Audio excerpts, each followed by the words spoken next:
It's getting to be 5 o'clock now soon. Sure. Yeah, Doctor, I'm showing 5 o'clock as well. Bismillah, you can begin. I'll start the recording. Okay.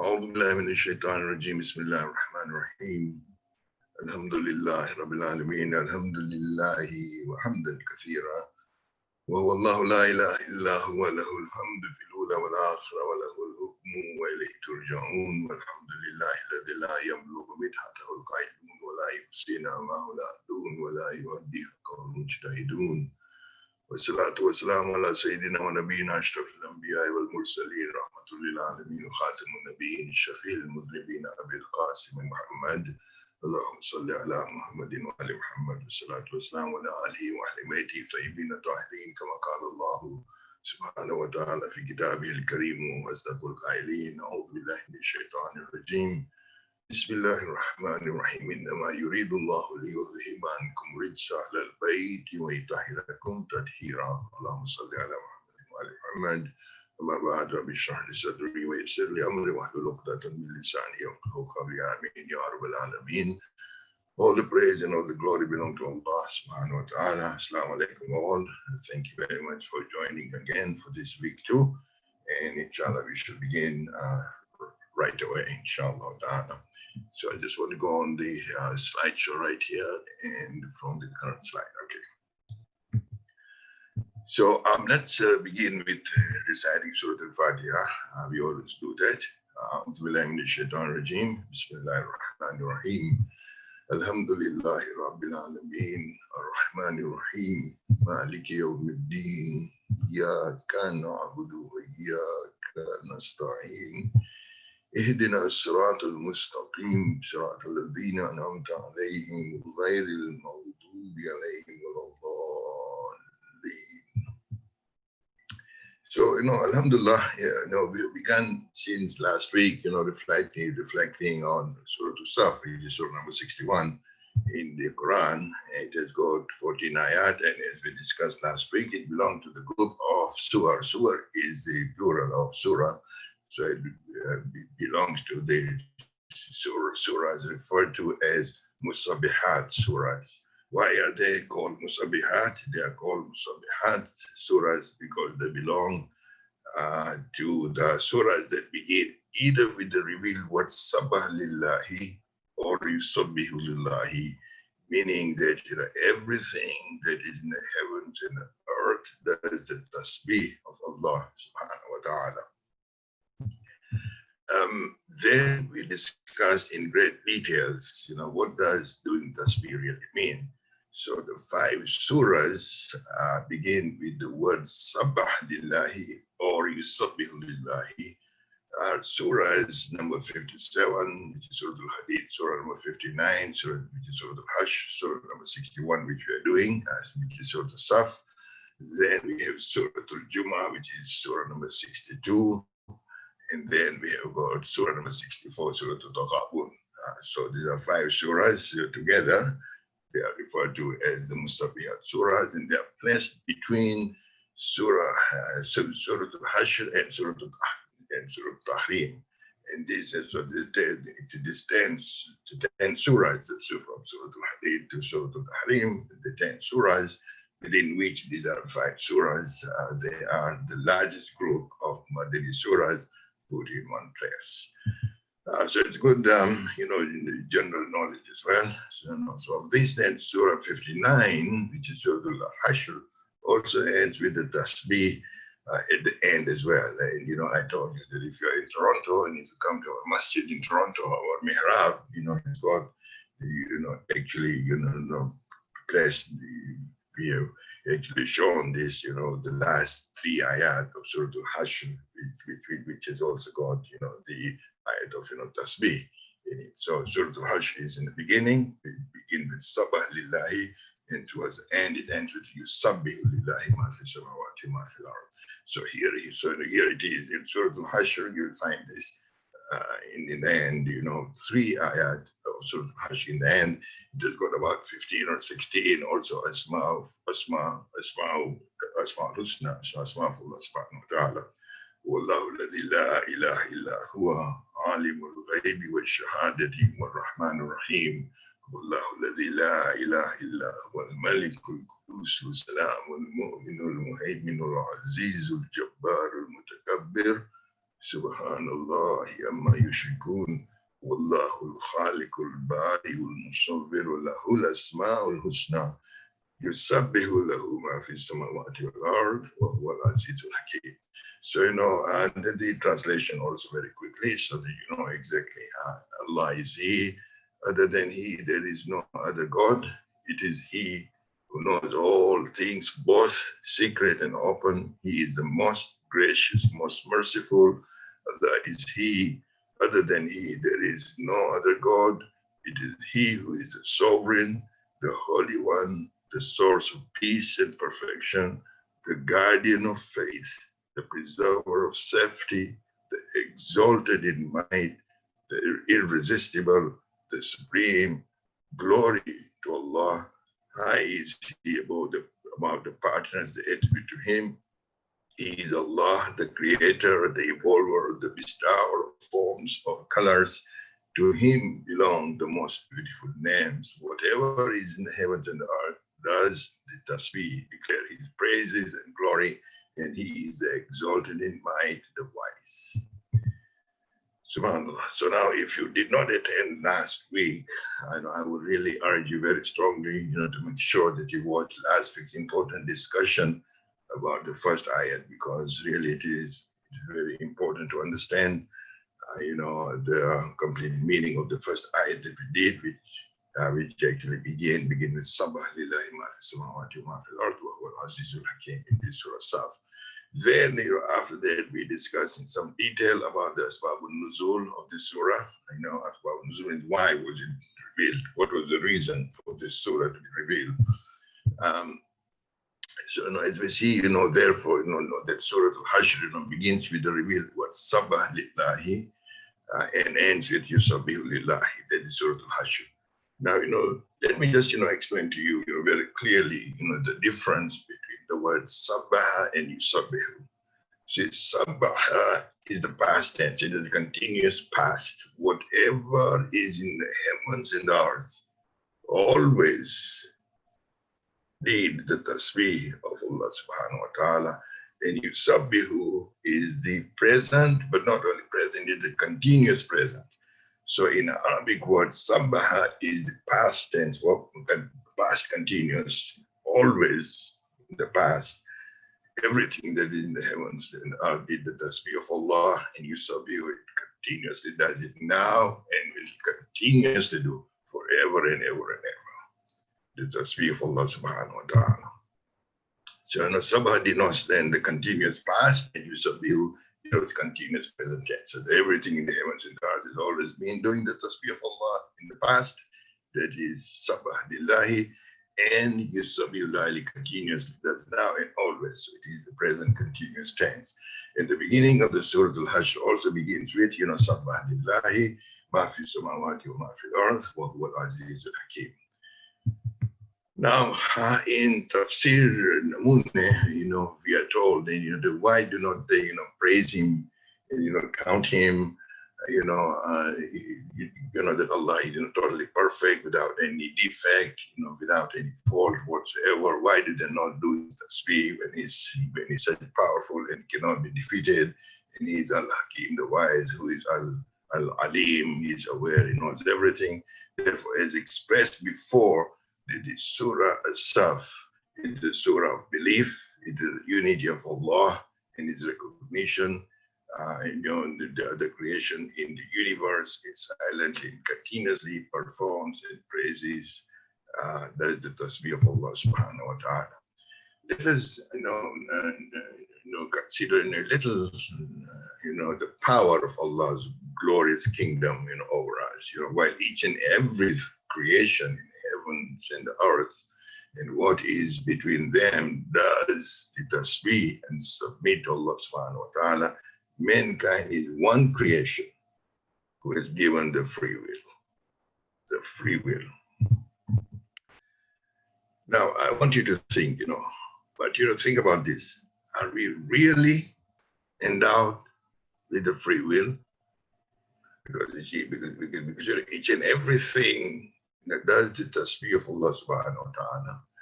Man, humankind is unique. He is Ashraful Makhluqat. He is the most superior being that Allah subhanahu wa ta'ala has created. And Allah subhanahu wa ta'ala has given him the aql. And Allah subhanahu wa ta'ala has put his own ruh in him. وَنَفَخْتُ فِيهِ مِنْ رُوحِي, Allah subhanahu wa ta'ala says. And also, that he has been given, free will.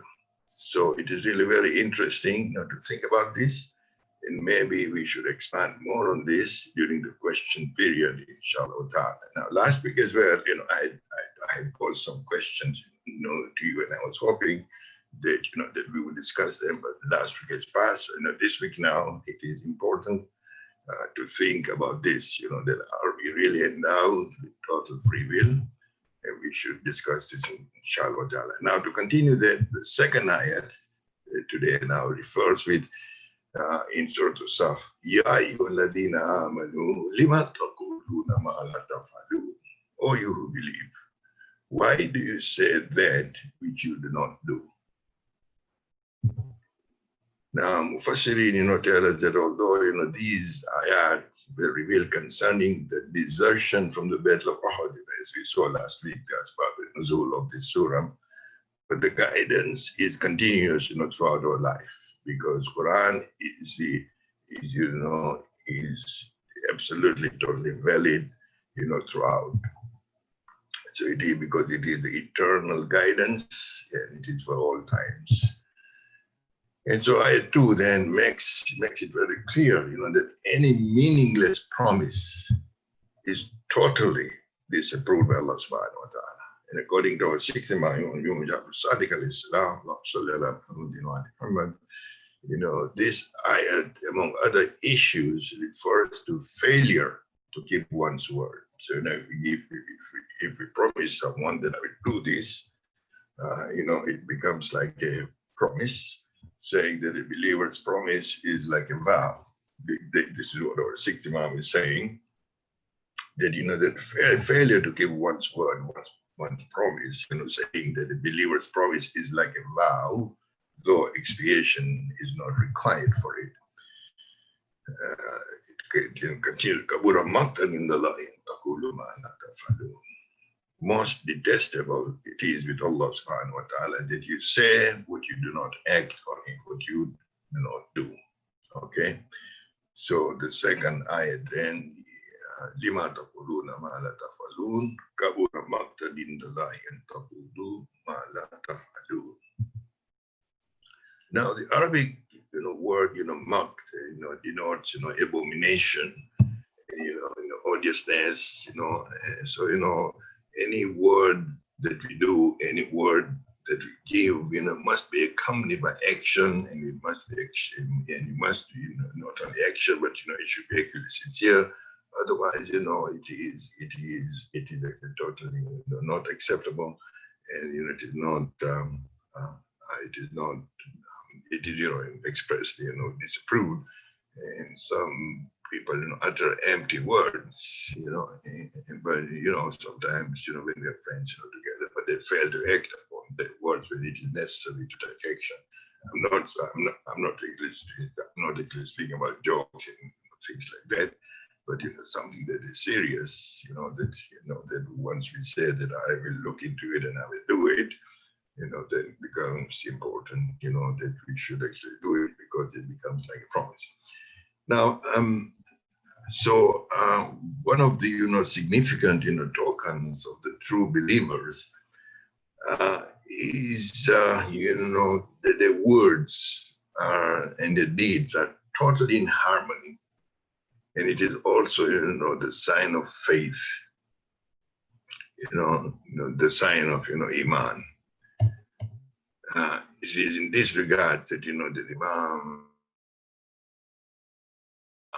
advised Malik al-Ashtar to refrain from making promises and failure to keep your word, since such failure will lead to severe wrath by the Almighty Allah subhanahu wa ta'ala. And as it is said in the Quran, كبر مقتا عند الله أن تقولوا ما لا تفعلون. So Imam Ali ibn Abi Talib, quoted this ayat to Malik al-Ashtar, كبر مقتا عند الله ما لا تفعلون. Most detestable it is with Allah that you say what you do and that you do not act upon it. Our sixth Imam, Jafar Sadiq al-Salam, has also said this, the promise of a faithful to his brother in faith is a solemn pledge. The failure to fulfill it or act against it earns the displeasure and invites, the wrath of Allah. This includes, the scholars, the priests, and the preachers of Islam who preach goodness and godliness to people, but they themselves do not act in accordance to what they preach to the others to do. So, the reformer then must reform himself, first. And this is very important for us to actually remember. Then Surah Al-Baqarah, Surah number 2 in the Quran, Allah subhanahu wa ta'ala reveals this to the rabbis, of Ahlul Kitab. And through that, Allah subhanahu wa ta'ala is guiding us, guiding the Muslim ulama and scholars and priests, not to be, like what Allah subhanahu wa ta'ala, as we read in Surah Al-Baqarah, Allah subhanahu wa ta'ala, reveals and says, that He guided, the rabbis, أَتَأْمُرُونَ النَّاسَ بِالْبِرِّ وَتَنْسَوْنَ أَنفُسَكُمْ وَأَنْتُمْ تَتْلُونَ الْكِتَابَ أَفَلَا تَعْقِلُونَ. You are enjoining rightness upon mankind while you yourself forget to practice it, and you are the readers of the scriptures. Do you have no sense? This is Surah Al-Baqarah, 44. So, the reason why, Allah subhanahu wa ta'ala is revealing to us is, so that we should not become like the previous communities who were sent prophets and were given all the messages. So we should not, be, failure in this regard like the previous communities. So this, consciousness for a reformer or for a scholar or an alim or a preacher is extremely important. Otherwise, the whole movement can fail, totally. So for the priests and the ulama and other scholars, actually, this is gravely serious. It's very serious, So, let me give you, a quick example. Why is it so serious? Because look, if you are a president of a company and you make a mistake, okay? Now that mistake, could be serious because people have bought their shares in your company. They are expecting to get profit. You made a very grave mistake, and you caused a loss to your shareholders. Now that loss, that mistake, can be corrected because it's a dunyavi mistake. But if you are a priest or an alim or a scholar, then you must realize that you are dealing with the matters of faith. We are dealing with matter of iman. And therefore it is very important because any wrong information can act as a virus and it actually metastasizes. And, it spreads very widely. It becomes like a virus. Very clear example here right now. This is a pandemic, how serious viruses can be. So a person who has heard from you, from an alim, he has heard, a person who has heard from you. Now you will part this person is now going to part this to his family. And children will hear that. The shaitan actually works on this because it is like a virus. Now the father has spoken, the children have heard it, the wife has also heard it, the wife is going to tell her friends, the children will go and speak about it. My father has said this, my father cannot lie. And they in turn then will, so then you see that, how it begins to spread, whereas the information was totally wrong. It is reported that Imam Ali alayhi salam Imam Ali alayhi salam was asked once, who are the best people among mankind after Rasulullah sallallahu and his Ahlul Bayt alayhi salam. Allahumma salli ala Muhammad wa ala Muhammad. And he said that the best people after that are the ulama. And people asked him, Ya Ali, who are the worst people? Like, who are the worst people, after, people like, Namrud and Firaun. And he's reported to have said it is the ulama. Can you imagine this, how serious it is? Why? Because he said, it is these who will break the back of Islam. And you see in the history, it has actually happened. To continue then, verse 4, إِنَّ اللَّهَ يُحِبُّ الَّذِينَ يُقَاتِلُونَ فِي سَبِيلِهِ صَفًّا كَأَنَّهُمْ بُنْيَانٌ مَرْصُوصٌ. This, ayat, is sorted from this ayat, that we have got the name of Surah As-Saf. Allah subhanahu wa ta'ala reveals, Inna Allah yuhibbul ladhina yuqatiluna fi sabilihi saffan ka'annahum bunyanun marsus. Truly Allah subhanahu wa ta'ala loves those who fight in his cause in the battle area as if they were a solid cemented structure. So the strong message here, is the message of unity. So think of the battle area. Okay, so in which a large army is standing, marching, and holding together like a solid wall. The cemented structure is the best translation, because think of a wall. It is actually held together, and it is strong. It is strong when all the bricks are holding together. And why the bricks hold together? They hold together because of the mortar between those bricks. It is glued between bricks, and it's holding tight. So for the faith-based community, this mortar for us is the faith and the iman, that should hold the whole community, together. Therefore, what is important then is to fight in the way of Allah, fi sabilillah, that too with total unity and solidarity, just as a steel wall. And this is actually very important. So, saf, is a term, that gives the meaning of a row of a line. And it is, in the form of this row, which means, to place something in the well-ordered row, that is saf. But here it also gives the meaning of subject. So it becomes the subject. This word here is used as a subject. And marsus, it gives the meaning of the mortar that is poured between the bricks, so that it was getting extremely strong and united. So marsus, so in Allah yuhibbul ladhina yuqatiluna fi sabilihi saffan ka'annahum bunyanun marsus. So this marsus, it gives the meaning of a mortar that is poured between the bricks, so that it was getting extremely strong. So in every tough building is given the name of marsus.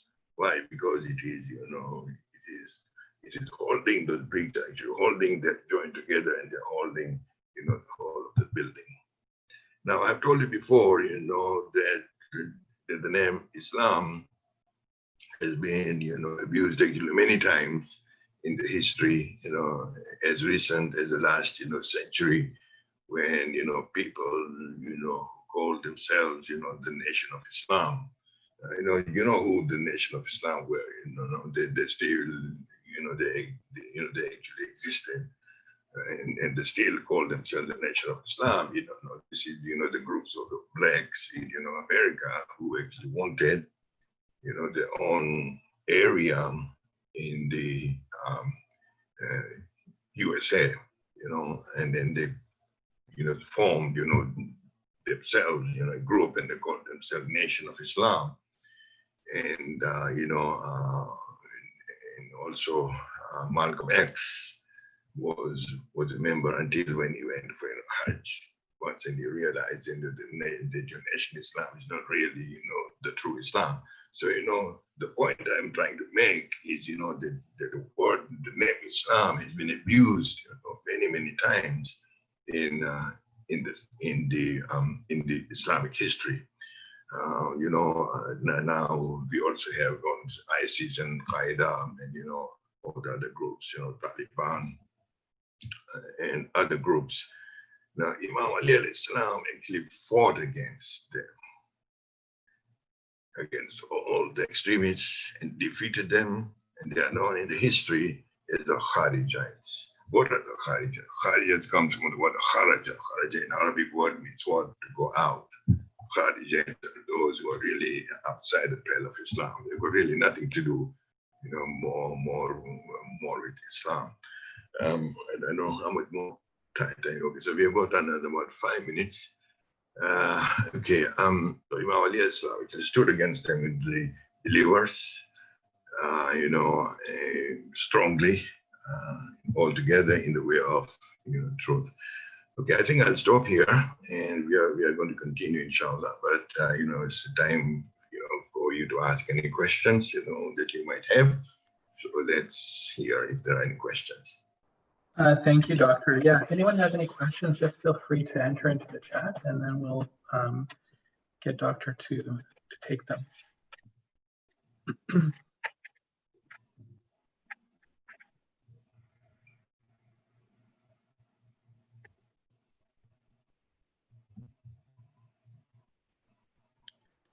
Doctor, I'm not seeing any questions at the moment. If you want to continue for a minute and wait for any to come in, then I can stop if there are any questions, if you have them. Inshallah, yes. I know. Let me then, tell you, because I asked you in the beginning, that are we really endowed with free will? And I told you to think about this. Maybe we can discuss this in the question time. So let's actually, talk about this now. Are we really endowed with total, free will? Actually think about it. And when I tell this to my students in the university, they really begin to think, for the very first time, because when I say, to the students in the class that, that really, everybody is a Muslim, because, Muslim, simply means, the one who is surrendering totally to the will of God. That is a Muslim, one who surrenders, submits himself totally to God. So, that we think, that we have got free will, but, really, if you think about it very deeply, you will know that, that we do not really have total free will. We have got free will, yes, but it's very, very limited. Let me give you the example. The example is, when I feel hungry, if I'm healthy enough, I'm going to feel hungry. When I feel hungry, then I've got a choice what I'm going to eat. That's my own free will. But I do not have a free will that I will not feel hungry. So my free will is actually very limited. I don't have free will that if I say to myself that I don't want to get old, I don't want to get bald, but I am bald. I don't want to get old, I want to remain young. Is it going to happen? No, it's not going to happen. I don't have a free will. I have very limited free will. In that sense, then each and everything is already surrendered itself to Allah subhanahu wa ta'ala. And therefore, really speaking, the concept of, free will, needs to be understood, fully, to know that we automatically submit and our whole self, that is the tasbih of Allah subhanahu wa ta'ala. What we require is to understand this and as a Muslim to do this, to do the tasbih of Allah subhanahu wa ta'ala. And this is what we do, salat, when we do our prayers, Allah Akbar, Bismillahir Rahmanir Rahim, Alhamdulillah. This is all, part of, tasbih of Allah subhanahu wa ta'ala, glorifying Allah subhanahu wa ta'ala. So I hope that I made this clear. if you have any question on this, please feel free to ask. I think someone has raised their hand as well. Yeah, there is one question in the chat, and I think we have time for the question is, what if I couldn't fulfill my promise, but I explained to the other party that I can't? Oh, yes, of course. Yes, there are always, you see, in the time when, Muslims are required to be together, okay, and, there is a danger about Muslims, and, you say, that I will be there, with you.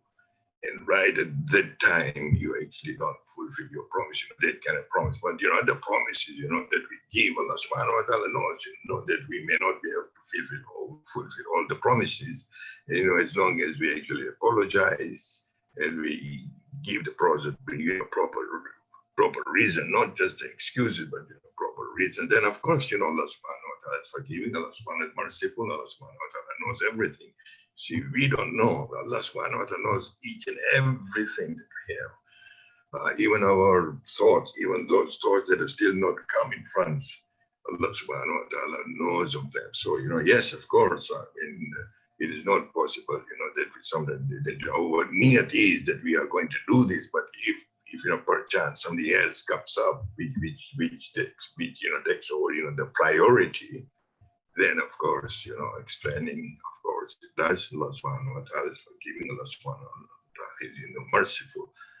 But in the sense where something is very important and we are required as a community, right? Ayyuhallazina amanu lima taquluna ma la taf'alun kabura maqtan inda Allahi an taqulu ma la taf'alun refers to the community, to the bonding of the community. So, if there are individual promises that you've given to someone and you cannot keep it, of course, you can explain and people understand.